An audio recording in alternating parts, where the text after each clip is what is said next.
Halo, selamat siang semuanya. Selamat siang seluruh komunitas dari Naluri, pada semua member dan semua peserta yang sudah mendaftar dan bergabung dalam community webinar pada siang hari ini. Hari Senin 8 Juni tahun 2026 bersama saya Coach Muti dari Naluri. Jadi hari ini saya akan membawakan topik webinar berjudul Kelola Finansial Lebih Tenang dengan Kebiasaan Cerdas. Mudah-mudahan teman-teman di sini sudah pada isi bensin, sudah makan siang, atau kalau misalnya sekarang masih sambil makan siang, boleh sambil menyimak ya. Semoga tidak mengganggu jam kerjanya, jam istirahatnya, dan juga tidak mengantuk ya. Sebenarnya yang akan saya bahas hari ini akan jauh lebih personal karena meskipun kita udah kerja keras gitu ya, rasa-rasanya kayak uang tuh kayak nggak cukup aja gitu ya. Dan gimana yang lebih penting yaitu adalah kita mencari solusi supaya ada hal-hal praktikal yang bisa kita kerjakan supaya kita bisa memulai kebiasaan yang lebih baik gitu. Bagaimana teman-teman? Apakah sudah siap? Boleh saya cek dulu sambil menyapa teman-teman yang sudah hadir. Sudah ada 93 orang di sini, 95 terus bertambah ya. Apakah teman-teman di sini ada yang dari luar Pulau Jawa? Ada yang sudah di masa depan nih, sudah waktu Indonesia Timur? Boleh menyapa dulu. Halo dengan Mbak Cecilia. Oh, Kalimantan Tengah. Kalimantan Tengah ya. Oke. Ibu Farida, Kalimantan Timur. Wow, oke. Kalimantan Timur itu berarti Balikpapan ya? Banyuwangi, oke, saya pengen sekali ke Banyuwangi. Sulawesi Tenggara, oke, keren, keren, keren. Kalimantan Selatan, baik, baik, baik. Bagaimana semuanya pada sehat-sehat ya? Oke. Nanti teman-teman kalau misalnya mau bertanya bisa silakan tulis di kolom chat. Kalau misalnya ada pertanyaan yang lebih personal boleh mention saya @mutia supaya pertanyaannya bisa saya secara anonim gitu ya nanti saya bacakannya gitu ya. Oke. Sebelumnya saya membacakan housekeeping dulu. Pastikan teman-teman di sini semua menggunakan browser yang mendukung ya. Direkomendasikan menggunakan Chrome, Firefox, Safari atau Microsoft Edge dan juga pastikan koneksi internetnya stabil supaya tidak putus-putus. Kalau misalnya nanti menemukan kendala dalam webinarnya bisa tolong kirim pesan pribadi ke @naluri_events untuk nanti dibantu kalau misalnya ada kendala-kendalanya ketika webinar berlangsung. Baik, nanti juga saya mengharapkan partisipasi aktif dari teman-teman ya. Silakan bertanya di chat atau misalnya memberikan reaksi dan nanti juga saya akan menyebarkan beberapa polling yang teman-teman bisa ikuti karena saya pengen tahu kondisinya teman-teman seperti apa gitu ya. Kemudian kalau misalnya tadi nanti juga handout dari materi yang saya bawakan siang ini akan dibagikan oleh tim Naluri setelah sesi berakhir ya. Dan juga nanti akan ada rekaman webinar yang bisa teman-teman akses melalui email setelah sesinya berakhir. Oke. Sebelumnya saya perlu membacakan disclaimer dulu bahwa seluruh informasi yang disampaikan dalam webinar ini akan bersifat edukatif dan informatif saja secara umum. Jadi jangan di take it personal, bukan juga sebagai saran finansial, investasi maupun saran hukum. Oke. Dan peserta dianjurkan untuk mengevaluasi sendiri kondisi keuangannya ya dan berkonsultasi dengan perencana keuangan berlisensi agar bisa nantinya mendapatkan ilmu atau misalnya skill-nya gitu ya sehingga nanti ketika teman-teman ingin mengambil keputusan itu sudah informed gitu ya, sudah bisa lebih matang dan lebih penuh pertimbangan gitu.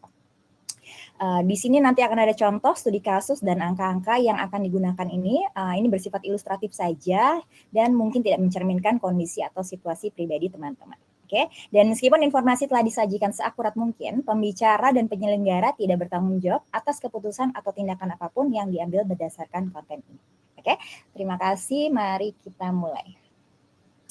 Sebelumnya perkenalkan dulu, saya Coach Muti. Mungkin ada yang sudah pernah bertemu saya di sesi konsultasi atau pernah mengikuti sesi webinar bersama saya, atau ternyata belum pernah ketemu sama sekali. Jadi saya menyapa dulu di sini. Saya Coach Muti, sudah 11 tahun bekerja sebagai perencana keuangan. Sudah hampir 2 tahun di Naluri ya, dan juga saya 3 tahun terakhir ini sudah menjadi agen asuransi lagi gitu, karena ternyata memang demand dan juga keahlian saya ternyata lumayan di membantu orang gitu. Saya suka sekali membantu orang gitu. Dan background saya bukan dari finance maupun dari ilmu ekonomi, melainkan saya dari sarjana sosial Universitas Indonesia gitu ya. Ini artinya teman-teman, ilmu tentang personal finance ini ternyata bisa dipelajari oleh semua orang gitu. Tapi tentu saja sekali dulu saya lulus sebagai Certified Financial Planner dari FTSB Indonesia, ternyata menurut saya masih perlu menambah lagi keilmuan saya perlu meningkatkan skill saya. Jadi saya sering sekali upgrade dan saya juga sudah mengikuti Associate Wealth Planner Syariah, kemudian sudah Certified Insurance Specialist. Belakangan 2 bulan lalu saya baru mengambil sertifikasi konsultan waris ya, waris Islam dan waris darat, sehingga mudah-mudahan ini semua melengkapi kerjaan saya gitu dalam membantu klien gitu. Saya juga sudah menangani hampir 500 klien individu ya dalam hal berkonsultasi sejak saya pertama kali bekerja, dan juga menjadi narasumber untuk kelas webinar, seminar, workshop, dan juga podcast. Begitulah teman-teman, kalau misalnya nanti ketemu di jalan, sapa-sapa saya ya. Terima kasih. Oke, jadi hari ini kita akan membahas bagaimana stres finansial bisa memengaruhi pikiran dan kesehatan kita. Ya, kemudian kenapa sih saat stres itu kita sering membuat keputusan finansial yang kurang tepat gitu? Apakah di sini ada teman-teman yang merasakan demikian? Ya, terus ada juga kebiasaan sederhana yang bisa membantu kondisi keuangan menjadi lebih stabil ya, karena sesungguhnya habit yang baik ini bisa kita pelajari, bisa kita mulai pelan-pelan gitu ya. Jadi tidak ada kata terlambat. Dan terakhir ada langkah praktis yang bisa dibangun, yang bisa langsung dicoba setelah webinar ini gitu. Jadi teman-teman, mudah-mudahan nanti contoh-contoh yang diberikan juga sangat praktikal dan bisa cepat-cepat diimplementasikan. Oke. Sebelumnya saya boleh minta tolong kepada Mbak Sofia untuk membantu ya. Saya ingin menanyakan kondisi teman-teman dulu ya. Ada polling pertama. Bagaimana kondisi finansial Anda saat ini? Oke, teman-teman bisa silakan jawab ya. Apakah rasa-rasanya cepat sekali? Apakah rasa-rasanya lagi stres dan baru bisa bertahan aja nih sekarang ya? Atau oh saya sih kondisi keuangannya cukup aman ya, tapi rasanya tuh pas-pasan. Rasanya tuh kurang leluasa untuk pengen ini itu, gitu ya. Atau oh saya sih stabil-stabil aja, tapi sayangnya saya belum punya rencana yang jelas nih, saya nggak tahu nih uang saya mau diapain, saya nggak tahu gimana caranya menyiapkan dana pensiun misalnya ya. Dan terakhir, merasa sudah terkendali karena sudah punya sistem, sudah punya framework yang sudah bekerja. Gimana teman-teman kondisinya sekarang? Oke. Sudah 42% yang menjawab. Silakan teman-teman semuanya.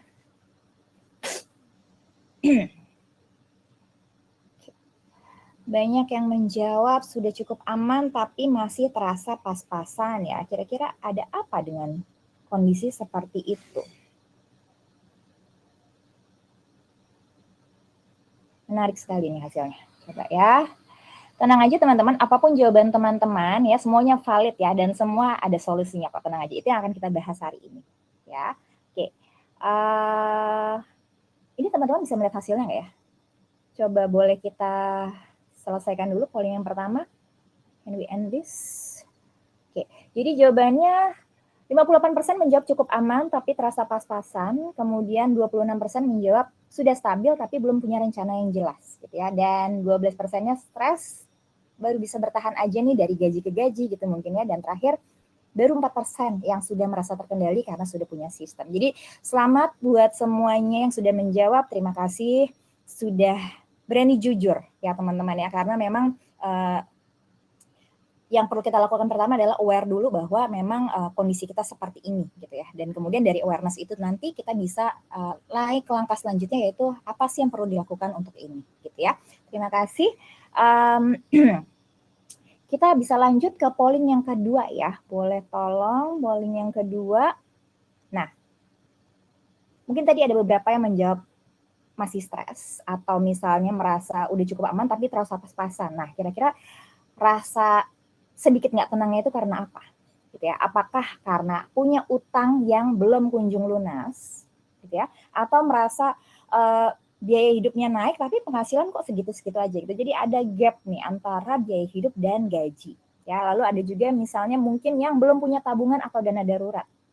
Ya, Atau, aduh nggak tahu deh Mbak Muti, saya nggak tahu, saya bingung harus mulai dari mana gitu. Kira-kira teman-teman merasa yang menjadi sumber stres finansialnya tuh yang mana sih? Oke. 58% menjawab biaya hidup naik tapi penghasilan segitu-segitu aja. Jadi mungkin biaya hidup naik tapi gajinya belum naik-naik ya. Tapi saya yakin ada beberapa member di sini juga beberapa peserta pasti sudah ada kenaikan penghasilannya beberapa ya. Mudah-mudahan setiap tahun secara signifikan naik. Oh, wait. Hilang. Sebentar. Oke. Oke, baik. Oke, kebanyakan menjawab biaya hidup naik, penghasilan segitu-segitu aja, kemudian belum punya tabungan dana darurat dan bingung mulai harus dari mana. Saya senang sekali karena yang menjawab utang tidak kunjung lunas hanya sedikit gitu. Jadi mudah-mudahan memang sudah lebih terkendali kondisinya ya. Kalau misalnya teman-teman ada yang masih punya utang belum kunjung lunas, berarti tinggal sedikit saja nih, gitu ya, yang bisa kita lakukan. Oke, kita lanjut dulu untuk polling yang terakhir ya. Oke, polling yang ketiga boleh tolong. Apakah teman-teman di sini pernah menghindari cek rekening karena takut melihat saldonya? Ya. Atau misalnya memang jarang banget ngecek gitu, sering banget menghindari gitu. Jadi artinya kayak males aja gitu ya. Atau kadang-kadang males tapi kalau misalnya habis gajian tentu saja dicek gitu ya. Jadi occasionally pasti akan ngecek. Atau saya justru rutin banget ngecek. Oke, wah di sini semuanya rutin ngecek ya. Rutin ngecek siapa tahu ada dana-dana tambahan gitu ya. Lalu ada juga mungkin yang ngecek, ya saya ngecek tapi saya menyesal ketika melihat angkanya. Kira-kira teman-teman kira-kira yang mana?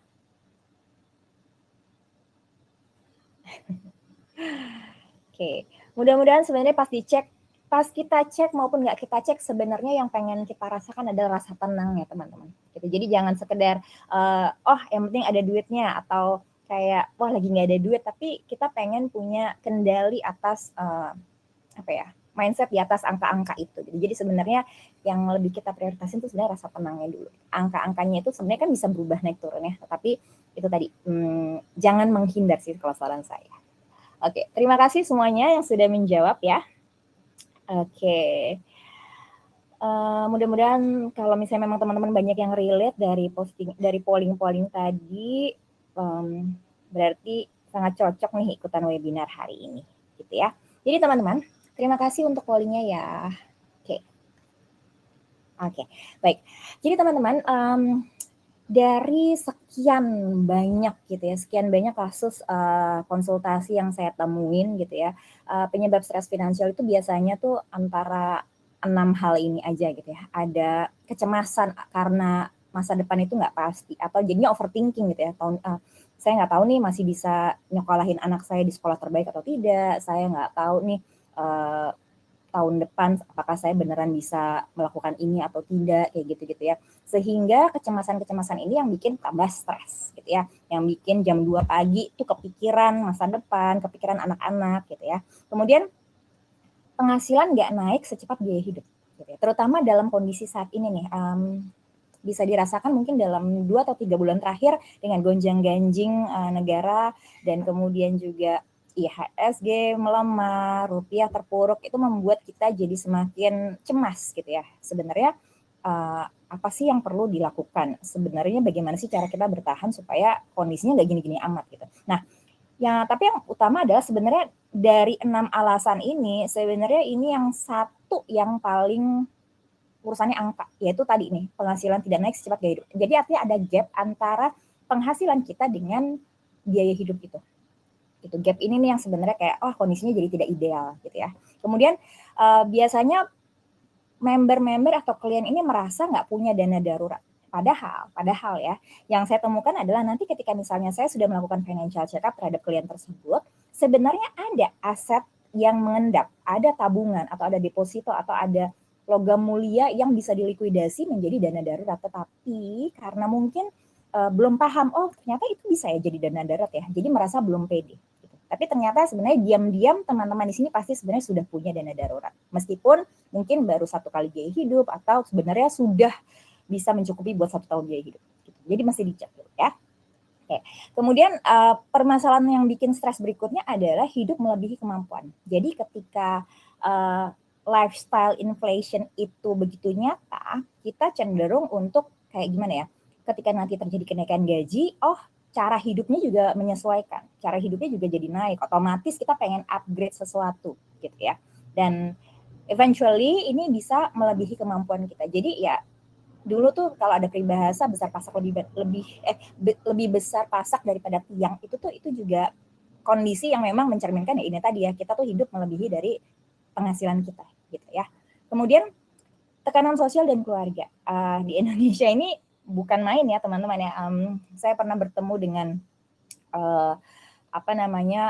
orang-orang yang misalnya mereka punya adat itu yang begitu kental dan jadinya urusan keuangan, urusan sosial itu tidak cuma soal urusan keluarga pribadi, tapi juga ada urusan adatnya juga, sehingga harus ada kontribusi ke sana gitu. Dan lagi kalau misalnya kita nih sudah bekerja, anggapannya sukses gitu ya. Oh, anak saya sukses ya bla bla bla gitu. Oh, si itu sukses ya bla bla bla, dan kemudian ada ekspektasi dari lingkungan keluarga dan sosial gitu ya, tetangga-tetangga kita bahwa kayak sukses ya, berarti harusnya udah punya ini dong, harusnya udah punya itu, gitu-gitu loh. Jadi mengharapkan ada hal-hal yang bisa dilihat secara kasat mata bahwa ini adalah ukuran kesuksesan, gitu ya. Dan itu jadi bikin kita tertekan bahwa, aduh, memangnya ukuran kesuksesan tuh seperti itu ya. Dan belum tentu. Dan terakhir, ini yang cukup sering terjadi juga, yang sering saya temui adalah bahwa utang ini dianggap sebagai hal biasa. Kayak, nggak apa-apa deh kalau beli ini nanti kita cicil aja. Oh, beli ini cicil aja. Jadi semuanya dinormalisasi dengan utang atau dengan pay later.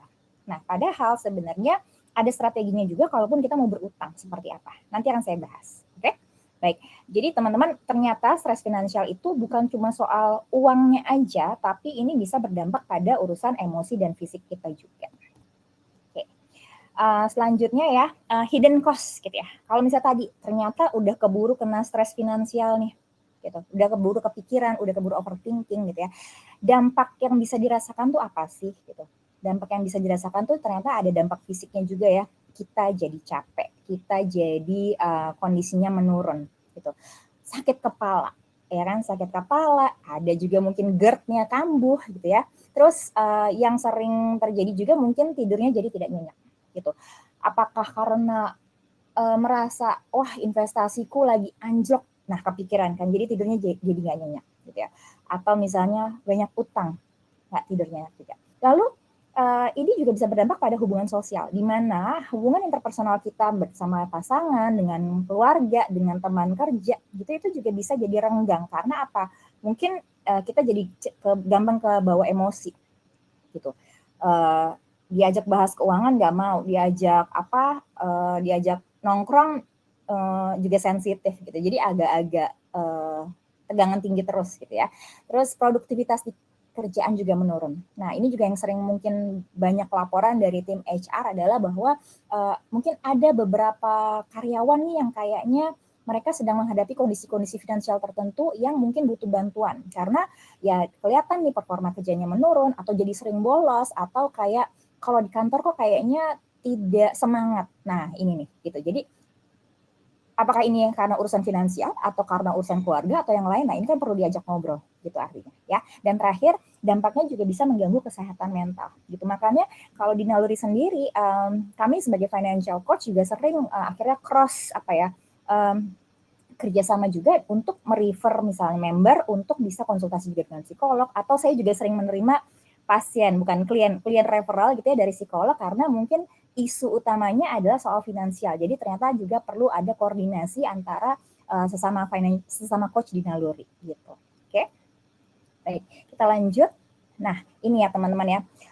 Contoh perilaku avoidance yang sering terjadi, yang sering saya temuin juga gitu, bahwa kenapa sih suka menghindar membuka mutasi rekening gitu. Karena saya nggak mau lihat saya tuh ngapain aja gitu.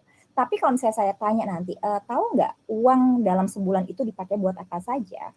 jawabannya nanti kayak kan dipakai buat ini itu. Tapi kayak tidak bisa dengan jelas, tidak bisa dengan precise mengatakan bahwa kebutuhan untuk biaya hidupnya tuh segini, untuk tagihan tuh segini tuh nggak bisa gitu. Nah ini adalah karena kebiasaan uang tuh bukan dihambur ya, dibayarkan begitu-begitu saja untuk segala kebutuhan, tapi tidak ngeh bahwa berapa-berapanya itu nggak kecatat gitu. Ya, terus kemudian ada orang-orang juga yang kemudian berpura-pura semuanya baik-baik saja gitu. Kalau ditanya baik-baik saja sih, padahal di dalamnya tuh sebenarnya lagi struggling banget gitu. Jadi kayak mendinai perasaan bahwa atau mendinai kondisi bahwa enggak, sebenarnya saya lagi nggak baik-baik deh. Sebenarnya saya lagi banyak urusan. Sebenarnya saya merasa apakah kok gaji saya kurang, apakah kok utang saya gede banget, kok keluarga saya tuh minta duit melulu. Nah, kayak gitu. Ya. Terus ada juga orang-orang yang kemudian pelariannya adalah menghibur diri dengan belanja. Oh oke, saya tinggalkan dulu deh masalah itu, saya nggak urusin dulu ya karena masih banyak urusan yang lain. Jadi saya belanja ada dulu. Jadi antara doom spending ataupun emotional buying atau impulsive buying. Nah ini bahaya banget teman-teman. Ya, terakhir yang keempat adalah menunda bayar tagihan dan utang. Jadi teman-teman kalau misalnya kita punya tagihan kartu kredit itu ada tanggal jatuh temponya. Kita mempunyai tagihan KPR itu ada tanggal jatuh temponya. Semua cicilan-cicilan dan tagihan rumah tangga pun bayar listrik, internet itu semua ada jatuh temponya.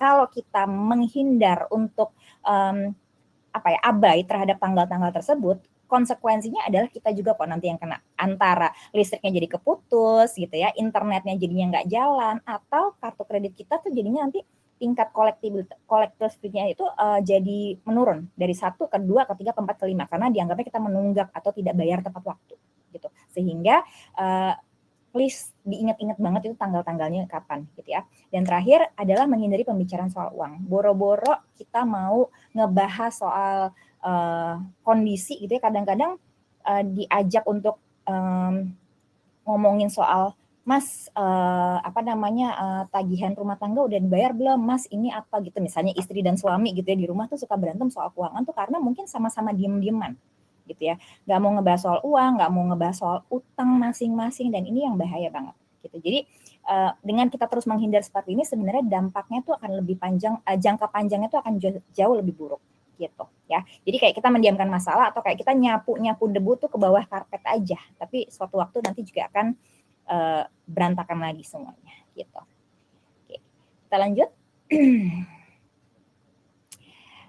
Oke, ini adalah siklus dari stres finansial itu sendiri ya. Jadi pertamanya misalnya kita stres secara finansial ya, banyak masalah keuangan gitu. Tapi kemudian menghindar. Dengan menghindar sebenarnya kan ini menjadi kayak melarikan diri sejenak untuk mencari distraksi gitu ya. Mencari distraksi bahwa kayak kalau gitu saya ngerjain yang lain dulu deh, atau tidak addressing masalah sesungguhnya gitu ya.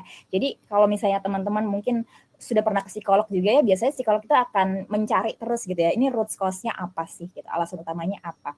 Kalau misalnya dihindari terus akan apa ya, seolah-olah kayak kita produktif tapi padahal bukan untuk hal yang sebenarnya perlu diproduktifin kayak gitu. Jadi kayak ada pelarian atau distraksi yang sebenarnya nggak perlu. Nah, kalau misalnya nanti kita menghindar terus, pada suatu waktu tuh kadang-kadang kita akhirnya jatuhnya jadi punya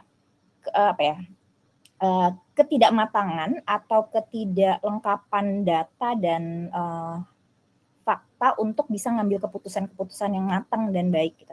Sehingga jatuhnya nanti adalah keputusan buruk juga. Jadi artinya kayak misalnya jadi tidak matang dengan kalau misalnya kayak gini berarti saya ngambil utang baru lagi aja ya untuk nutup utang yang lama. Atau misalnya saya jadinya kayak I don't know, mungkin gitu ya, amit-amit ini mudah-mudahan tidak terjadi, adalah kita pinjam uangnya perusahaan dulu, atau kita pinjam uangnya teman dulu, atau apa kayak gitu. Nah, indikasi-indikasi yang seperti itu nanti jatuhnya jadi fraud dan jadinya lebih bisa diinvestigasi lagi di perusahaan ya, dan itu jadinya ribet banget gitu. Nah, atau misalnya kalaupun tidak sampai melakukan hal-hal demikian, tapi keputusan-keputusan itu jadi tidak matang, jadinya nanti cepat marah dan segala macam, dan akhirnya jatuhnya jadi makin stres gitu ya, makin stres, dan kemudian berujung lagi balik lagi ke stres finansial gitu. Jadi ini siklus-siklus yang sebenarnya perlu diputus, perlu diadres, perlu dibantu oleh expert mungkin gitu. Oke. Nah, Gimana caranya kita benerin mindset-nya dulu, kita perbaiki dari dalam gitu ya.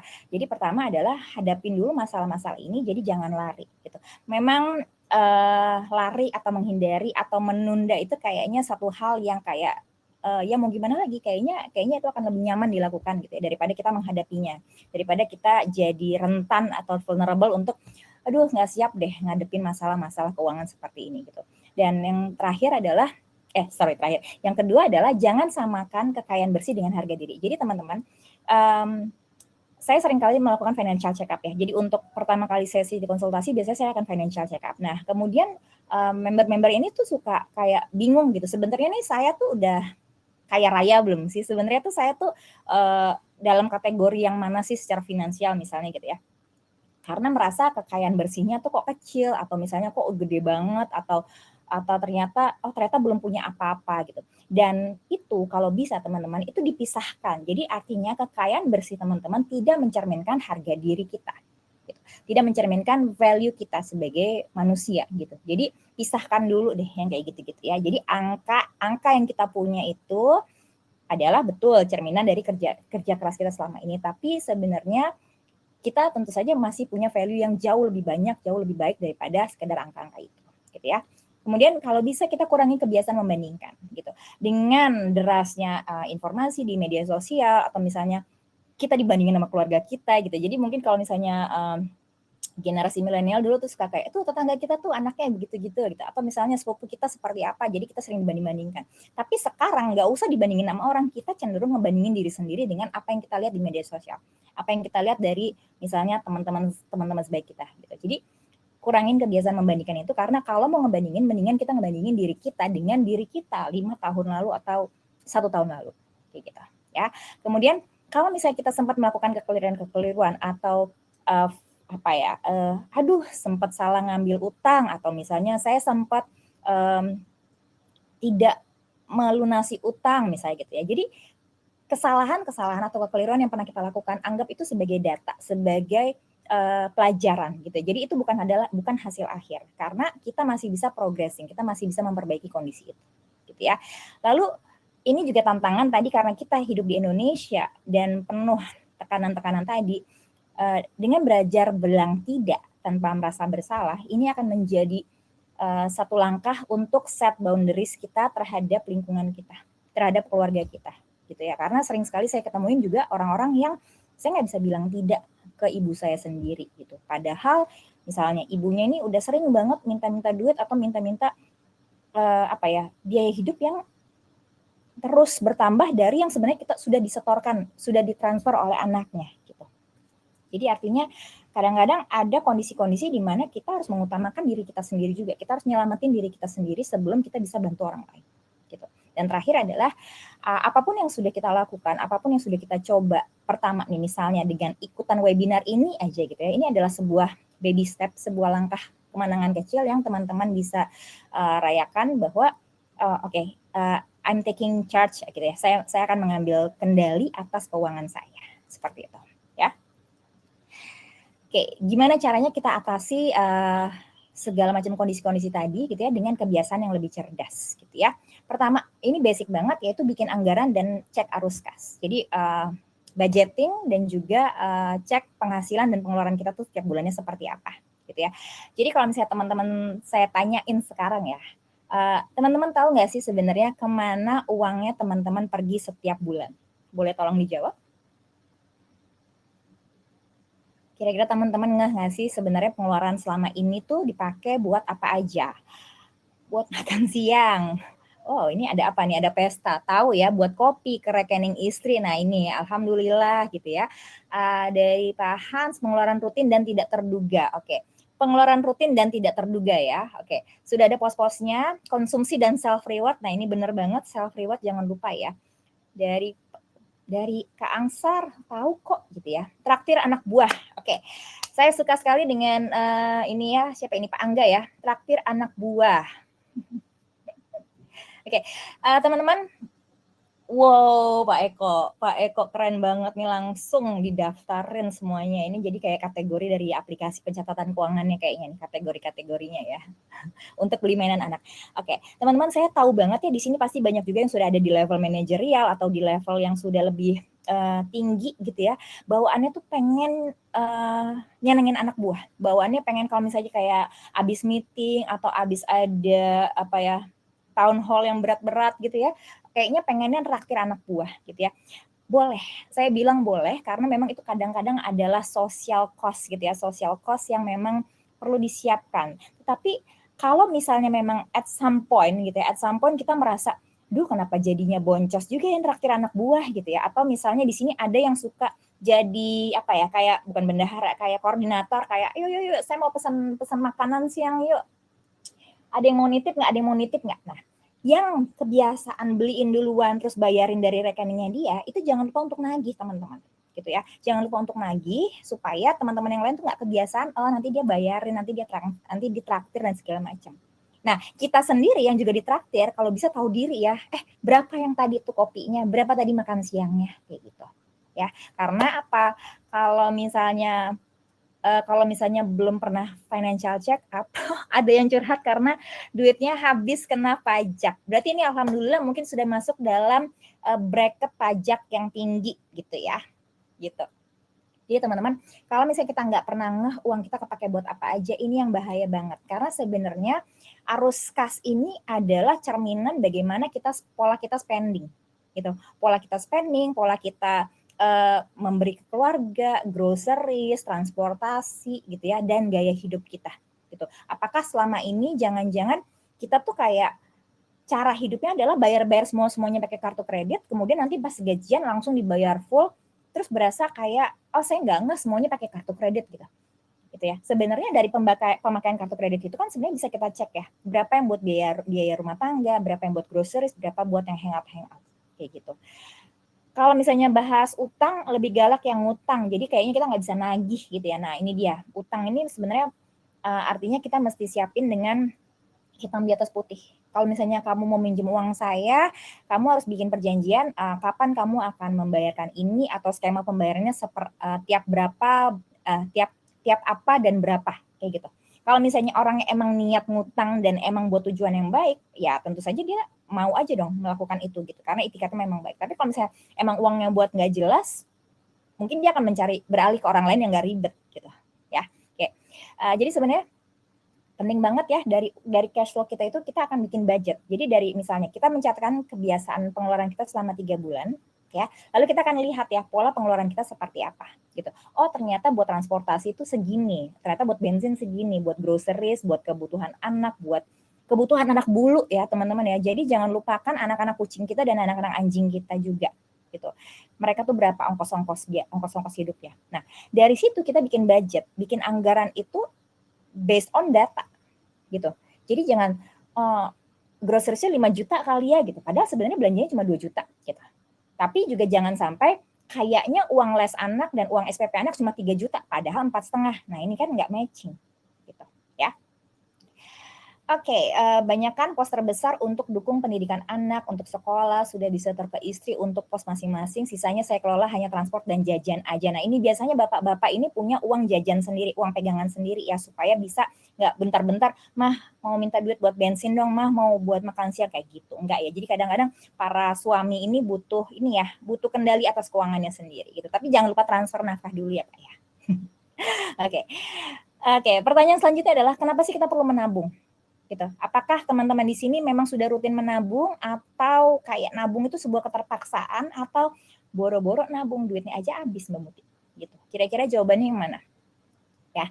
Jadi nabung itu sebenarnya adalah untuk menciptakan keamanan dan ketenangan pikiran. Kalau kita punya dana buffer, dana buat jaga-jaga atau dana darurat untuk hal yang tidak terduga, kita akan lebih tenang. Kalau misalnya harus bayar tagihan rumah sakit, ada duitnya. Tapi sebenarnya kalau kita ngomongin tagihan rumah sakit, enaknya kalau ada asuransi kesehatan dari kantor, ada jaminan kesehatan dari kantor, gitu ya. Kemudian kita tuh nabung tuh karena kita punya hal-hal yang pengen kita capai, punya tujuan-tujuan finansial yang pengen kita kejar. Ya, jadi ada motivasinya yaitu saya mau nyiapin dana pendidikan anak saya sampai kuliah di kampus terbaik.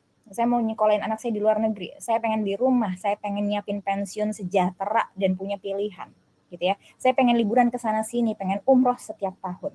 Itu adalah motivasi yang bisa menciptakan kepuasan dalam hidup kita, gitu ya. Dan apakah salah punya keinginan yang sebanyak itu? Tentu tidak, gitu. Tapi nanti ngejalaninnya tuh seperti apa? Ada nggak duitnya atau ada nggak amunisinya untuk kita bisa mencapai tujuan-tujuan sebanyak itu? Gitu. Dan dengan menabung sebenarnya harapannya adalah kita mencapai financial freedom atau setidaknya ya sebelum financial freedom, tapi kita punya kemandirian finansial. Artinya kita berdaya atas uang kita mampu menghidupi kebutuhan hidup kita sendiri, nggak tergantung sama orang lain, dan juga ini ngejaga martabat kita. Kita bisa punya pilihan dalam hidup, kita bisa menolong orang, gitu ya. Jadi dengan punya dana tabungan, kita punya simpanan, gitu ya. Ini membuat kita merasa lebih tenang. Oh, ternyata hasil kerja saya selama ini tuh ada hasilnya, gitu ya.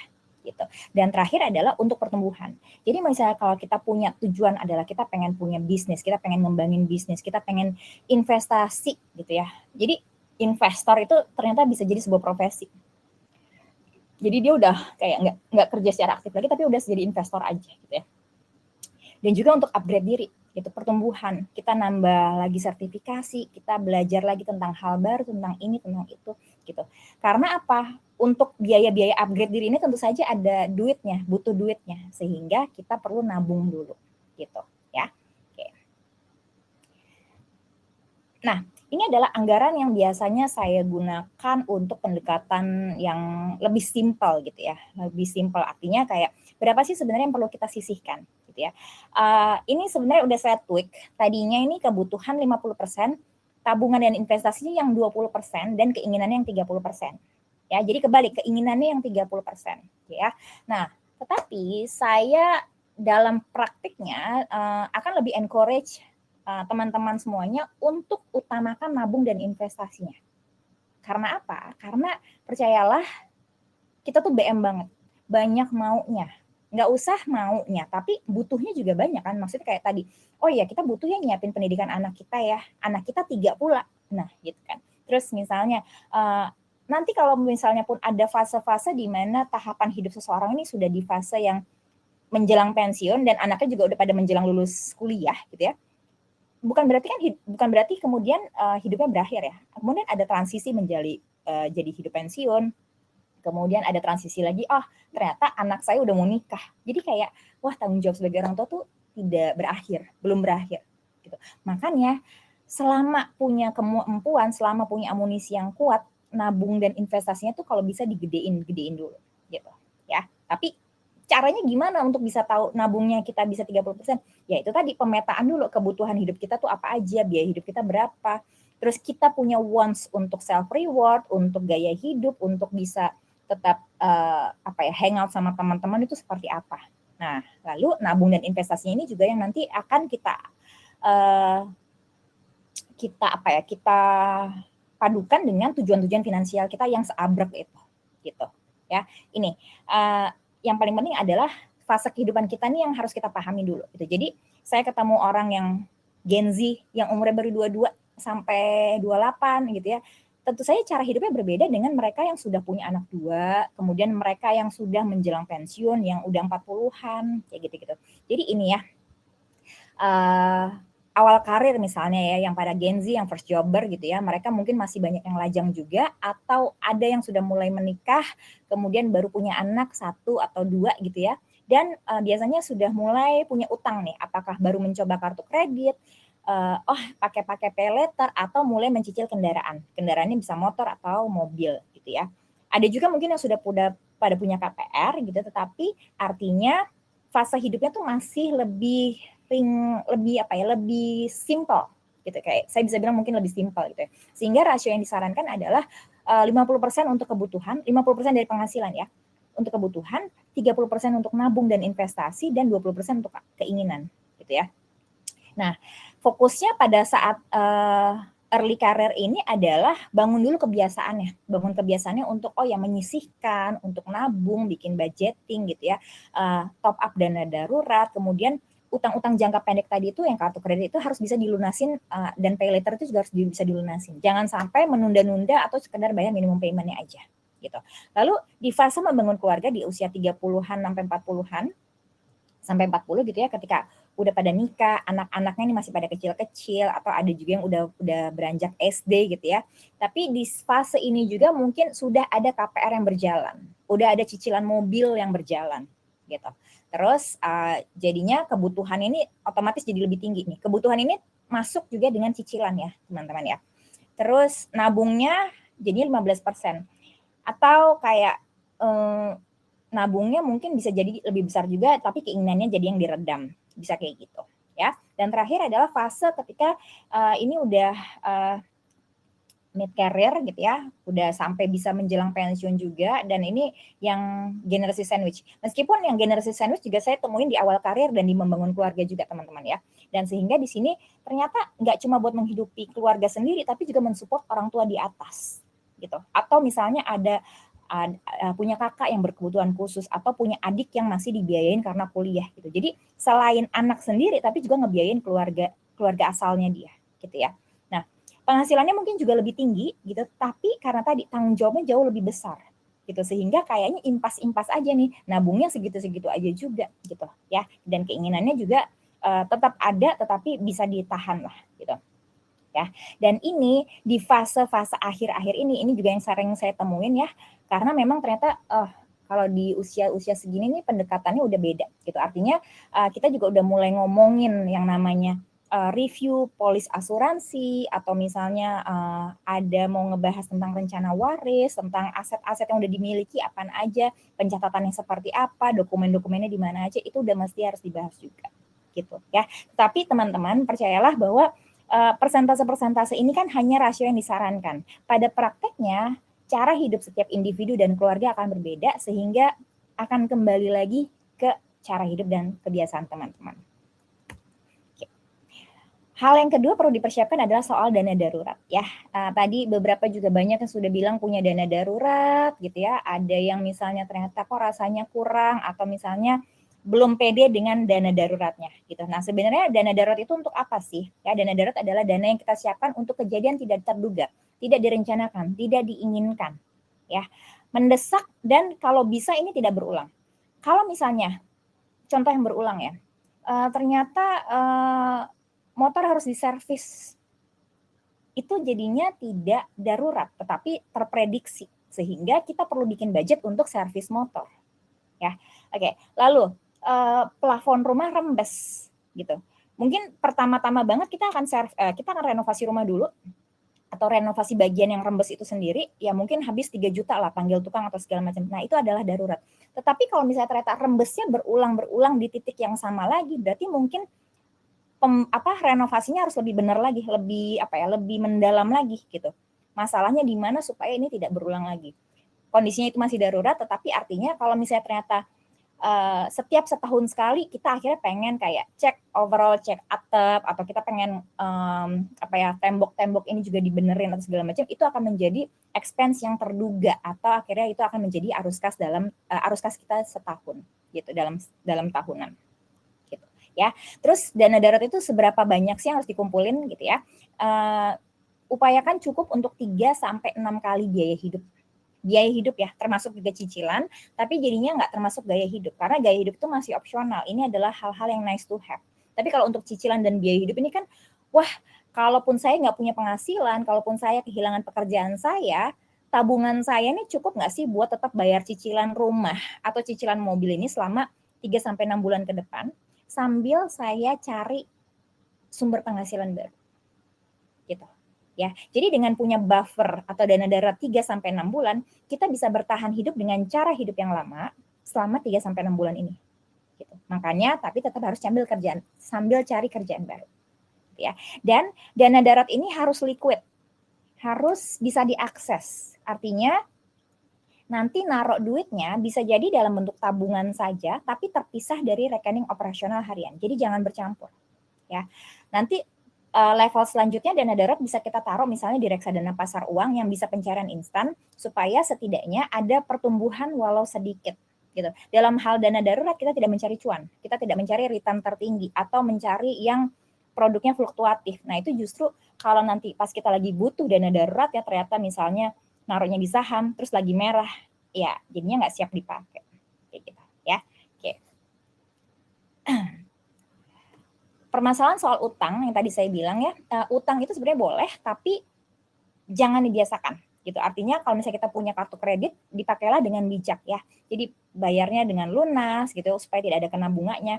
Karena bunga kartu kredit itu adalah 1,75% per bulan. Jadi kalau kita bayar minimum payment aja, sisa yang belum terbayar itu akan kena bunga 1,75% per bulan. Ini setara dengan 21% per tahun ya. Jadi itu gede banget teman-teman. Oke. Lalu pakai kartu kredit boleh untuk pembelian yang terencana gitu. Contoh untuk bayar listrik, bayar BBM, bayar groceries, tagihan-tagihan rutin gitu ya. Lalu kartu kredit jangan dianggap sebagai uang ekstra, tapi melainkan menjadi alat pembayaran saja. Jadi budgetnya semuanya udah dari arus kas kita, dari gaji kita, tetapi cara bayar yang pakai kartu kredit itu boleh. Gitu. Ya, jaga pemakaian di bawah 30% dari limit supaya apa? Supaya tidak over limit, supaya nanti kita tidak kena denda-denda lagi gitu. Karena kalau misalnya memang limit kartu kredit kita 50 juta, benar nggak kita punya kemampuan membayar 50 juta dalam sebulan? Gitu. Ya kan? Kalau misalnya ternyata limit kartu kreditnya 50 juta, tapi kita cuma pakai 10 juta dan itu memang untuk pemakaian-pemakaian yang rutin dan terukur dan itu bisa kita cover dari arus kas bulanan kita, maka itu aman. Ya, dan bayar tepat waktu supaya bangun skor kreditnya aman gitu. Karena tadi kita menghindari call 2345 itu tadi gitu. Karena Slick OJK itu akan menjadi panduan atau pedoman orang-orang dalam nanti HR mencari karyawan atau misalnya nanti yang cari pasangan juga ya, selain bibit, bebet, bobot juga BI checking teman-teman, jangan lupa ya. Terakhir, kalau misalnya mau pakai rewards atau cashback dari kartu kredit ini juga boleh, tapi pastikan aja kita nggak maksain kondisinya, kita nggak sekedar transaksi untuk ngejar-ngejar poin atau promo, tapi jadinya akhirnya belanja berlebihan gitu. Oke, ini ada metode pelunasan yang terbukti ya dengan snowball, yaitu kita lunasi utang terkecil dulu. Jadi misalnya kita punya 5 utang, yang satu 300 juta, 20 juta, 5 juta, 3 juta, 2 juta. Nah, kita lunasin yang kecil-kecil dulu nih, yang 2 juta, 3 juta ini supaya cepat kehapus nih, jebret hilang, kita fokus tinggal utang yang gede-gede abis itu. Gitu. Dengan utang yang terkecil hilang ini kan ada momentum dan motivasi untuk kayak wah selesai nih utang saya gitu. Nah, tapi kalau misalnya ada metode avalanche ini, yaitu dia kayak beresin dulu utang yang dengan bunga tertinggi gitu ya supaya dia tidak semakin menggerogoti keuangan kita gitu. Jadi bunga tertinggi dilunasin dulu baru kita nanti selesaiin yang bunganya kecil-kecil kayak gitu. Jadi ada 2 metode yang bisa teman-teman pilih dan pilih satu metode pelunasan dan dilakukan dengan konsisten. Yang paling penting adalah kita punya catatan utangnya dulu. Ya, utangnya apa aja? Pay letter kah, kartu kredit kah, KPR kah, atau apapun. Dicatat berserta jatuh temponya kapan, cicilan per bulannya kapan, bunganya berapa. Kalau misalnya kita sudah bisa mendata utang-utang kita, kemudian kalau misalnya ada yang perlu dinegosiasi atau direstrukturisasi, kita bisa deketin atau kita bisa hubungin nih pihak peminjam gitu ya. Dan juga mungkin minta bantuan pihak-pihak profesional kayak misalnya konsultasi dengan financial coach, dengan financial planner atau dengan pihak-pihak yang bisa memberikan bantuan legal juga ya kalau misalnya memang ternyata kita udah terkena ancaman atau kita udah terkena teror-teror dari debt collector, itu bisa kita konsultasikan gitu ya. Terus nanti kalau misalnya utang kita ada yang udah lunas sebagian, kita baru bisa mulai menabung lagi. Karena agak tidak logis ketika misalnya kita masih punya utang 100 juta, tapi tabungan kita yang 150 juta nih kita diemin aja tidak dipakai untuk membayarin utangnya dulu. Karena itu sama aja kayak kita punya ember bocor gitu. Jadi kita punya ember tapi diam-diam kemakan atau uangnya itu habis karena airnya habis karena tadi masih ada utang yang bunganya itu pasti gitu ya. Dan kalau misalnya tadi lagi dalam proses pelunasan, hindari berutang lagi atau hindari nambah-nambah utang baru karena ayolah kita selesaikan dulu utang yang kemarin.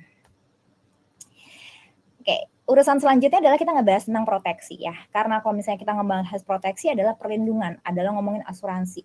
Ini harapannya adalah kita jadi bisa punya akses terhadap layanan kesehatan yang berkualitas. Tentu saja dengan jaminan kesehatan yang baik, dengan jaminan kesehatan yang sesuai tagihan, ini bisa membantu kita lebih tenang kalau misalnya kita jatuh sakit gitu atau keluarga kita jatuh sakit. Kita bisa fokus ke pemulihannya tapi tagihan rumah sakitnya udah diurus oleh si jaminan kesehatan ini. Gitu ya. Dan kalau misalnya teman-teman ada yang punya bisnis atau usaha gitu ya, ini juga merupakan manajemen risiko ya untuk menghindari hal-hal yang tadi misalnya ada risiko bisnis, ada risiko yang lebih besar lagi kalau misalnya nanti karyawannya kenapa-napa atau misalnya pimpinannya kenapa-napa gitu ya. Dengan punya proteksi juga ini memberikan ketenangan pikiran, artinya kita membayar uang kecil untuk mendapatkan pertanggungan kalau misalnya terjadi risiko finansial terhadap kita gitu. Apakah kita jatuh sakit, apakah kita meninggal atau terkena penyakit kritis atau kena kecelakaan gitu ya. Jadi kita tidak perlu membayar tagihan yang membludak atau ada risiko-risiko finansial lain yang jadinya memberatkan kita atau bisa membuat kita bangkrut secara keuangan gitu. Jadi makanya di yang terakhir ini perlindungan finansial dari bencana gitu. Jadi bencananya bisa bencana keuangan ya. Kalau misalnya sakitnya diare masuk rumah sakit 3 hari misalnya 15 juta. Mungkin kita masih bisa bayar dari tagihan dari dana darurat kita ya. Kalaupun kita nggak ada asuransi kesehatan. Tapi kalau misalnya sakitnya adalah patah tulang dan harus operasi, pasang pen dan segala macam, 150 juta. Kalaupun tadi teman-teman punya dana darurat, apakah teman-teman akan rela mengeluarkan dana darurat itu untuk berobat? Gitu. Ya, saran saya adalah kita mitigasi dengan punya asuransi kesehatan supaya tadi urusan patah tulang dan segala macam itu di-cover oleh asuransi gitu. Supaya tidak menghabiskan aset kita.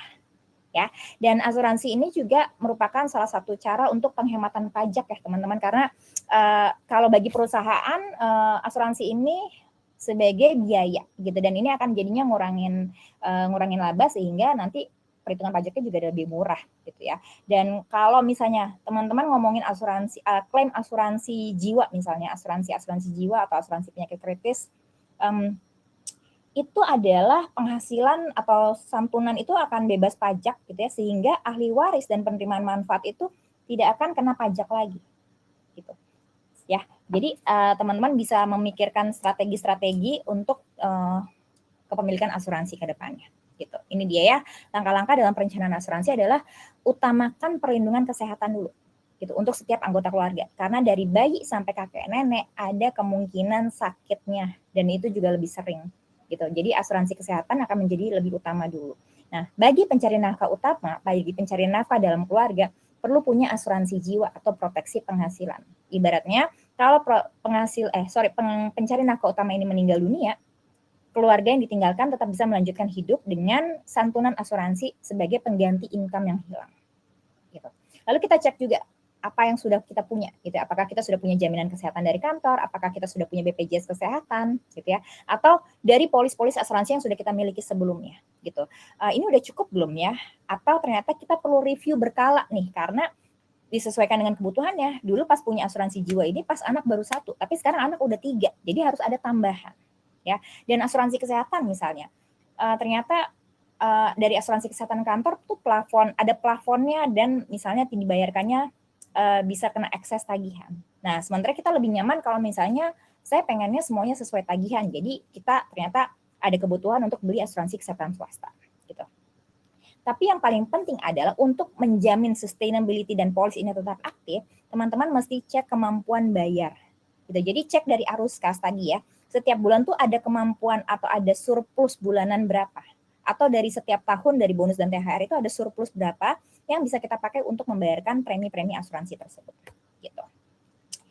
Oke. Terakhir soal investasi ya. Ini yang sad but true, tapi bahwa menabung aja itu tidak pernah cukup teman-teman. Ya, karena inflasi ini udah nggak diam-diam lagi sebenarnya. Inflasi ini emang secara nyata menggerus nilai tabungan kita setiap tahun. Ya, sementara itu gaji kita kan tadi ya ada batasannya. Batasannya adalah dengan jam kerja kita tuh cuma segini. Usia kita juga akan bisa bekerja sampai usia berapa? Misalnya secara undang-undang ketenagakerjaan 56 gitu. Kita akan kerja sampai usia segitu. Sehingga ada batasan dari energi, waktu dan juga usia ya, sehingga ada batasannya. Tapi kalau misalnya nanti kita udah jadi investor, kita udah punya investasi itu bisa berkembang dengan sendirinya juga secara eksponensial, sehingga ini yang akan membantu kita dalam menumbuh kembangkan uang kita gitu ya. Dan kalau misalnya kita nggak berinvestasi, ternyata ujung-ujungnya adalah nanti kita membayar biaya lebih besar lagi gitu. Kalau misalnya kita nggak bela-belain sekarang investasi gitu ya. Terus ini juga ya bahwa gaji kita saat ini tuh nggak cukup buat biaya hidup kita di masa depan. Ya kalau misalnya nanti teman-teman udah ngitung kebutuhan pensiunnya jadi berapa miliar, Kemudian kita pusing sendiri ini, aduh gimana caranya nyiapin aset 5 miliar atau 10 miliar itu untuk bekal hidup pas pensiun nanti gitu. Karena tadi kalau gaji kita yang sekarang tidak kita kelola dengan baik, kita gimana caranya nyisihin duit buat nyiapin dana pensiun lagi gitu. Dan semakin kita lengah, semakin kita lama menunda, akan semakin berat juga karena kita udah jauh tertinggal gitu. Jadi artinya manfaatkan usia yang masih muda, yang masih first jobber ini, atau kayak event sekarang, aduh saya nonton ini di usia 40 lagi, udah terlambat belum ya? Belum. Ya, belum karena ternyata Bapak Ibu atau teman-teman masih punya waktu 15 tahunan lagi untuk menyiapkan dana pensiun. Gitu. Oke. Ini dia gimana caranya nyiapin investasi itu. Pertama, tentukan dulu tujuannya. Mau buat apa? Mau buat dana pendidikan anak. Dana pendidikan anak itu masih bisa kita breakdown lagi. Ada dana SMP-nya, SMA-nya, kuliahnya. Itu baru si kakak, si adiknya belum. Nah, dari tujuan-tujuan itu sendiri nanti beda lagi. Si kakak masuk SMA-nya 2 tahun lagi, si adik masih kelas 2 SD, berarti dia masuk SMA masih lama. Ini akan beda banget. Beda banget dari jangka waktu dan juga nanti pilihan produk investasinya apa. Ya. Lalu langkah yang kedua adalah kita mulai dengan apa yang ada. Oh, setiap bulan saya baru bisa nyisihin 3 juta. 3 juta ini kita tabung dulu. Apakah untuk top up dana darurat, apakah untuk pos-pos biaya pendidikan anak, atau ada yang mau buat daftar umroh atau daftar haji. Kita mulai dengan yang ada, yang kita pahamin. Ya, lalu bikin otomatis. Permudah diri kita untuk setting auto debit supaya tidak ada kata, oh saya lupa nabung nih bulan ini. Gitu. Tapi kalau misalnya udah disetting otomatis, setiap bulan kita akan nyiapin, kita akan nyimpan uang itu buat masa depan kita dulu. Ya, yang keempat adalah diversifikasi. Saya percaya bahwa satu tujuan finansial aja bisa dicapai dengan berbagai instrumen. Artinya kita tidak bisa hanya percaya pada satu kelas aset misalnya, hanya percaya pada emas, atau hanya percaya pada saham, atau cuma paham deposito, jadi tidak mau belajar tentang reksadana. No, ya. Jadi teman-teman, indeks literasi finansial Indonesia tuh tahun 2025 di 66%, tapi inklusinya 80%. Nah, sehingga orang itu lebih banyak punya akses terhadap produk-produk dan jasa keuangan, tapi pemahamannya kurang. Nah, ini yang perlu kita jembatani bahwa, oh kalau gitu saya ternyata harus belajar ya tentang SBN, saya perlu belajar ya tentang saham, tentang reksadana. Nah, ini akan membekali kita untuk bisa diversifikasi terhadap aset-aset dan membantu tujuan finansial kita. Dan terakhir, kalau kita sudah melakukan investasi, ya jangan lupa direview berkala sesuai dengan jangka waktu pencapaian tujuan. Produk ini perform nggak ya? Tujuan finansial saya masih produknya masih relevan nggak ya dengan tujuan finansial saya? Atau kalau misalnya saya perlu switch produk, yang penting kita setia sama tujuannya. Karena tadi tujuannya adalah 10 tahun lagi mau buat pensiun. Oh nggak apa-apa, kalau IHSG-nya lagi merah sekarang, duitnya belum mau dipakai sekarang kok, jadi saya nggak perlu cut loss. Kayak gitu misalnya. Oke? Nah ini juga ya, yang penting adalah mulai lebih awal dan lakukan secara konsisten. Memulai itu jauh lebih baik daripada tidak memulai sama sekali. Ngambil risiko belajar reksadana jauh lebih seru daripada konsisten maunya di deposito aja, nggak mau belajar yang lain-lain gitu ya. Tadi diversifikasi portofolio itu akan menjadi sangat penting karena kita nggak bisa hanya mengandalkan satu produk gitu. Dan fokus pada jangka panjang. Tapi kalau misalnya kita punya tujuan-tujuan jangka menengah dan jangka pendek, ini juga mesti kita pantau gitu. Artinya untuk tujuan jangka pendek mungkin kita tidak berani ditaruhnya di saham. Tapi kalau untuk tujuan jangka panjang, oh nggak apa-apa, saya taruhnya di saham, saya taruh di emas, saya taruh di diversifikasi produk-produk yang masih bisa saya pantau dan saya monitor secara berkala. Tapi kalau misalnya tujuannya udah tinggal 2 tahun lagi, udah tinggal tahun depan, itu udah tinggal ngedip, duitnya harus sudah standby. Jadi jangan sampai naruh di produk yang fluktuasinya tinggi. Gitu ya. Dan terakhir, jangan biarkan emosi mengendalikan keputusan. Jangan biarkan netizen atau influencer mempengaruhi kita untuk kayak emas lagi turun, cut loss. Aduh. Tapi tujuannya lagi sekarang nggak? Duitnya mau dibutuhkan sekarang nggak? Kalau nggak dibutuhkan sekarang, kita nggak perlu cut loss. Kita keep aja. Gitu. Dan jangan terlalu juga kayak, karena overthinking sendiri, kemudian jadinya percaya orang katanya tanpa memahami tadi tujuan finansial saya itu apa sih gitu. Profil risiko saya itu seperti apa sih gitu. Sehingga kita tidak perlu ikut-ikutan. Ya, jadi mudah-mudahan keputusannya jauh lebih tenang dan lebih matang. Dan kalau misalnya kita sudah berhasil nih ya, pelan-pelan ada progres dalam hal kita ambil kendali dalam keuangan kita gitu ya.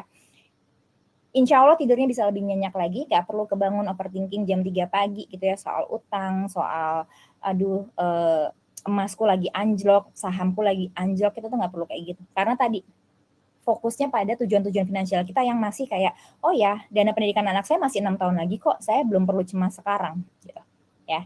Kemudian kalau misalnya tadi kita udah bisa membereskan stres finansial itu, insya Allah produktivitas kita di tempat kerja juga jadi meningkat lagi. Kita jadi semangat lagi, kita jadi orang yang menyenangkan lagi, nggak perlu renggang lagi dengan hubungan interpersonal kita gitu kan ya. Dan juga pikirannya jadi lebih tenang dan bisa mengambil keputusan lebih baik dan matang. Ini yang paling penting karena artinya belajar dari pengalaman, oh yang kemarin mungkin saya salah, saya keliru, tapi saya perbaiki gitu. Intinya adalah progressing, evolving gitu. Oke. Sebagai ringkasan ya, jadi masalah-masalah stres finansial itu jangan dianggap sebagai kegagalan pribadi. Kita masih bisa memperbaikinya. Mungkin selama ini belum punya sistem yang bekerja. Mungkin selama ini belum belajar tentang framework dalam perencanaan keuangan itu seperti apa gitu. Dan itu adalah kabar baiknya, sistem itu bisa kita bangun. Kita masih bisa mempelajari dan memperbaiki kondisi kita dari hari ke hari gitu ya. Dan juga bahwa pikiran dan uang itu terhubung. Dan kalau misalnya kita kita cuma ngeberesin uangnya doang, tapi secara mental state-nya kita tidak jaga juga, tetap nggak tenang juga akhirnya. Jadi pertama adalah kita beresin dulu mindset tentang uangnya, baru angka-angkanya kita beresin pelan-pelan gitu ya. Dan ini bisa berjalan beriringan kok, tenang aja. Jangan sampai kita fokus cuma nyari duitnya doang, tapi mengabaikan kesehatan mental kita, kesehatan fisik kita juga kayak gitu nggak bisa ya. Dan terakhir, pelan tapi pasti. Ya, bikin budgeting, cek dulu cash flow-nya, saya punya surplus atau tidak. Kemudian saya sudah punya dana darurat belum, ada asuransi belum. Lalu belajar investasi yang konsisten dengan auto debit tadi, gitu ya. Karena kebiasaan kecil yang konsisten ini jauh lebih berarti gitu ya, daripada sekali jebret tapi udah gitu didiamin aja nggak ngapa-ngapain lagi gitu. Jadi usaha-usaha besar yang hanya sesekali itu jadinya kurang signifikan dan kurang berdampak buat keberlangsungan hidup kita ke depannya gitu teman-teman ya. Jadi kita nggak perlu rencana yang sempurna, tapi butuh rencana yang benar-benar bisa kita jalankan. Oke, demikian presentasi saya untuk webinar hari ini. Dan teman-teman kalau misalnya nanti butuh konsultasi kesehatan mental, butuh konsultasi finansial, bisa cek dari aplikasinya Naluri. Silakan scan ini untuk mendaftar konsultasi. Dan juga ini kalau misalnya teman-teman mau ada screening atau assessment tentang kesehatan mental, bisa cek di sini. Terus kalau misalnya ada member atau peserta di sini yang belum pernah pakai Naluri, silakan download dulu. Bisa tanyakan juga nanti ke tim HR-nya untuk bisa minta kode khusus dari masing-masing perusahaan ya untuk bisa mengaksesnya. Terakhir bisa cek juga akun-akun media sosialnya Naluri. Dan mudah-mudahan kita masih ada beberapa menit waktu untuk bisa tanya jawab. Oke. Saya sambil jawab ya. Oke.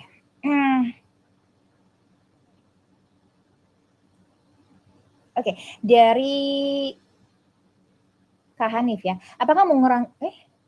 Apakah mengurangi porsi tabungan untuk dimasukkan ke pos pendidikan anak masih termasuk investasi? Oke, jadi basically dalam konteks menabung dan investasi ini, saya akan menganggap porsi pendidikan anak itu akan menjadi bagian dari porsi nabung juga gitu. Tapi artinya gini teman-teman, kalau misalnya kita tujuannya adalah untuk 1 tahun lagi, ceritanya duit ini hanya akan ada di produk yang tabungan-tabungan aja gitu. Tapi investasi adalah produk-produk keuangan yang memang akan memberikan return jauh lebih tinggi daripada tabungan gitu. Jadi pos pendidikan anak akan dianggap sebagai investasi dan dianggap sebagai menabung, sama aja sebenarnya. Cuma tadi penempatan produknya yang akan berbeda ya. Oke. Wah, ada yang dari Wetar juga. Wetar ini kayak perusahaan tambang itu ya. Oke. Dari Kak Zakia. Izin bertanya, mengeluarkan sekitar 63% penghasilan untuk nabung. 63% untuk menabung ya, karena khawatir terhadap kebutuhan masa depan dan kenaikan biaya hidup. namun jadinya sering merasa bersalah saat melakukan self reward karena merasa kayak kok saya jadinya pakai duit ini buat self reward kali ya gitu ya. Bagaimana cara membedakan self reward dengan perilaku konsumtif, dan terakhir bagaimana menyeimbangkan antara mempersiapkan masa depan dan menikmati hasil kerja saat ini. Oke. Oh, ini keren banget ya. Jadi teman-teman, kita perlu membedakan dalam hal proporsi alokasi bulanan ya. Jadi saya biasanya membedakan antara namanya biaya hidup sama gaya hidup gitu. Biaya hidup adalah hal-hal yang esensial rutin perlu kita keluarkan ya. Artinya itu membayarkan tagihan rumah tangga, biaya makan kita, transportasi kita, kebutuhan anak gitu ya. Pokoknya kalau misalnya ini nggak dibayarkan maka hidup kita akan ribet. Tapi kalau untuk gaya hidup atau self reward, ini adalah hal-hal yang memang nice to have untuk sosial apa ya? Ada biaya-biaya sosial yang perlu kita jaga untuk bisa tetap terhubung dengan teman-teman kita, kayak gitu ya.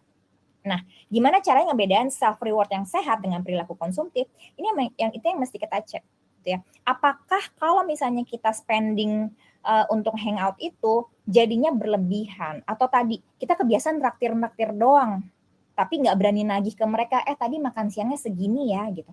Itu kan kayak kita jadinya people pleasing ya. Nah, ini jadinya nanti akan berimbas ke kitanya sendiri, kok duit kita habis-habisnya cepat banget ya, atau karena kebanyakan traktir, atau karena saya kebanyakan beli perintilan-perintilan yang nggak penting kayak gitu ya. Jadi artinya kita mesti punya kendali atas tadi, even itu gaya hidup, even itu biaya-biaya hangout sosial, tapi kita bikin budget. Biasanya saya tekan budgetnya adalah di maksimal 20%.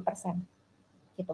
Jadi kalau misalnya di sini nabungnya 63% karena mungkin BM banget ya, punya tujuan finansial banyak, mau nyiapin masa depan, dana darurat, mau naik haji, mau nikah, mau beli rumah, mau pensiun, that's good gitu. Tapi jangan lupa juga untuk tadi nyenengin diri sendiri, dan itu bolehlah 20%, 10% kayak gitu. Ya, bikin aja batasan di situ dan kemudian ya kita penuhin aja. Oh, berarti saya boleh senang-senang, saya boleh shopping, saya boleh hangout sekitar 10-20% gitu. Ya. Terus tadi menyeimbangkan antara mempersiapkan masa depan ya tadi ada hal-hal yang memang kita sudah kalkulasikan gitu ya, kita hitung nih, oh kebutuhan untuk biaya menikah segini, untuk daftar haji misalnya atau DP rumah itu segini. Nah itu tadi 20%-nya boleh kita pakai untuk menikmati hasilnya hari ini gitu ya. Dari Friskilah Nesha, menyeimbangkan pengeluaran tidak terduga untuk urusan sosial seperti tiba-tiba ada keluarga yang butuh bantuan dan lain-lain. Oke. Yang namanya dana darurat tadi ya, konteksnya adalah hal-hal yang tidak direncanakan, tidak terduga. Nah, yang bingung kadang-kadang adalah kalau misalnya ini dana daruratnya dibutuhkan oleh anggota keluarga kita, oleh ibu kita, atau keluarga kita, ya. Biasanya saya akan sarankan member untuk punya dana darurat yang buat pribadi dan ciptakan dana darurat atau budget khusus untuk keluarga ini. Kalau misalnya keluarga butuh-butuh, ngambilnya dari situ. Jadi tidak mengganggu porsi dana darurat kita atau porsi kebutuhan kita yang lain. Jadi itu adalah pos di mana kita ikhlas kalau kita misalnya diminta sama keluarga, saya bisa bantunya segitu aja dulu gitu. Tanpa mensabotase kebutuhan kita yang lain, kebutuhan dana darurat kita lain, dan tujuan-tujuan finansial kita yang lain gitu ya. Jadi memang kadang-kadang yang tidak terduganya adalah kadang-kadang butuhnya 1 juta, kadang-kadang 500, kadang-kadang 3 juta. Nah, itu kan. Sehingga saran saya adalah biasanya ya udah setiap bulan kita sisihkan yuk ikhlasnya berapa yang kebutuhan untuk sosial dan ngebantu keluarga ini tadi. Gitu. Apakah setiap bulan ya udah deh saya sisihin 500 atau misalnya budgetnya memang lebih besar gitu ya. Tiap bulan saya nyisihin 2 juta buat keluarga gitu. Jadi nanti ketika misalnya adik butuh bantuan, ketika ibu minta ditransfer, saya bisa ngasih dari kantong yang itu. Itu akan lebih bijak dan tidak mensabotase kebutuhan kita yang lain. Oke. Dari Pak Angga. Dengan kondisi ketidakpastian ini, buruknya kualitas pengelolaan pemerintah, turunnya nilai rupiah gitu ya. Apakah rules pembentukan dana darurat 3-6 kali pengeluaran bulanan masih cukup? Oke. Biasanya saya akan tanyakan lagi ke members, ke klien-klien saya gitu ya. Bapak atau Ibu atau teman-teman ini tenangnya ketika megang angka berapa? Gitu. Karena tadi saya bilang cara hidup dan biaya hidup setiap orang ini akan berbeda-beda. Sehingga kalau misalnya kita pukul rata 3 bulan aja yang hidupnya masih lajang dan ngekos di Jakarta, 3 bulan mungkin itu aja udah deg-degan. Gimana yang keluarga udah 3 anak gitu. Maka semakin banyak tanggungan dalam keluarga atau misalnya wah di rumah masih ada saya masih punya cicilan banyak lagi atau misalnya tadi ya adik saya masih bergantung sama saya, anak saya 3, mertua saya juga tinggal bareng saya. Ini tanggungan makin banyak. Kalau cuma punya 6 bulan ternyata rasanya deg-degan atau merasa nggak cukup, maka tambahin. Nah, tambahinnya itu kan berapa dong Mbak? Apakah sampai 12 bulan? Apakah sampai 24 bulan? Nah, balik lagi. Itu adalah angka tenangnya teman-teman sendiri gitu. So only you can measure the numbers gitu ya. Sehingga kalau misalnya ternyata ya udah deh kalau gitu kita kumpulin sampai 12 kali aja kali ya buat 1 tahun. Nah, tapi nanti kaget juga kan 12 kali itu gede banget. Misalnya pengeluaran per bulan adalah 25 juta. Kaliin 12 300 juta. Gitu kan. Wah, gede banget gitu. Sekarang udah adanya berapa? Kita mulai dari yang sekarang aja. Sekarang udah ada 100 juta misalnya. Oke, pelan-pelan tapi kita top up terus dana daruratnya gitu. Jadi ketika angka 300 itu kegedean, kita kecilin dulu, kita breakdown. Berapa ya? Kita kumpulin tiap 30 juta gitu-gitu segala macam atau gimana gitu. Jadi angkanya tuh yang dikejar tuh kayak kecil-kecil dulu. Gitu. I think itu akan lebih bijak dan lebih meringankan langkah kita. Itu karena tadi hidup kita bukan cuma buat dana darurat loh. Hidup kita nanti ada lagi untuk urusan dana pendidikan anak-anak kita, untuk urusan pelunasan haji, cicilan rumah gitu ya. Sehingga fokusnya harus bisa dibagi-bagi. Gitu. Oke. Oke. Gimana caranya merasa cukup? Parameternya apa? Ketika di luar sana banyak sekali pembanding. Jawabannya adalah menentukan tujuan hidup. Gimana kalau kita nggak tahu tujuan hidup? Udah ada mobil, rumah, tidak ada utang, pendidikan anak cukup, dana darurat ada, tapi kayak merasa kurang. Oke. Ini biasanya kalau saya mungkin pendekatannya akan tanya lagi ya. Karena tujuan finansial itu kadang-kadang memang kita susah mendeskripsikannya gitu ya.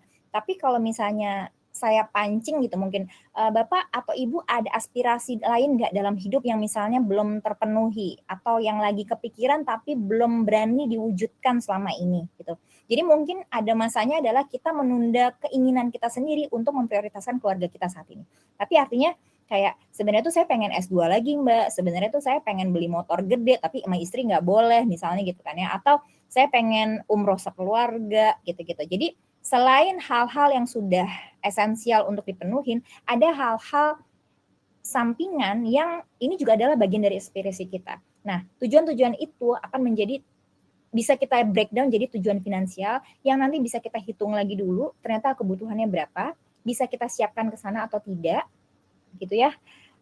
Dan kalau misalnya ternyata nanti rasanya masih kurang atau apa gitu, mungkin nanti perlu dicari lagi ada trauma-trauma finansial enggak atau ada kejadian-kejadian apa dulu yang membuat kita jadi menghambat cara kita dalam mengelola uang kita seperti itu gitu ya. Jadi rasa cukup itu kan ternyata kadang bukan soal angkanya tapi soal ada emosi apa di situ. Apakah ada rasa kekurangan atau ada rasa dulu tuh karena hidupnya tuh agak susah atau misalnya begitu punya uang sendiri tuh bawaannya pengen royal, nah kayak gitu-gitu. Tapi mungkin ada rasa-rasa yang masih kurang, nah itu yang perlu digali lagi dulu sih gitu. Kadang-kadang bisa lewat bantuan psikolog juga, gitu ya, bisa lewat bantuan financial coach juga gitu ya. Tapi tadi kalau soal tujuan hidup atau arah atau tujuan finansial itu bisa jadi nanti adalah bagian dari tujuan hidup yang lebih besar lagi. Gitu.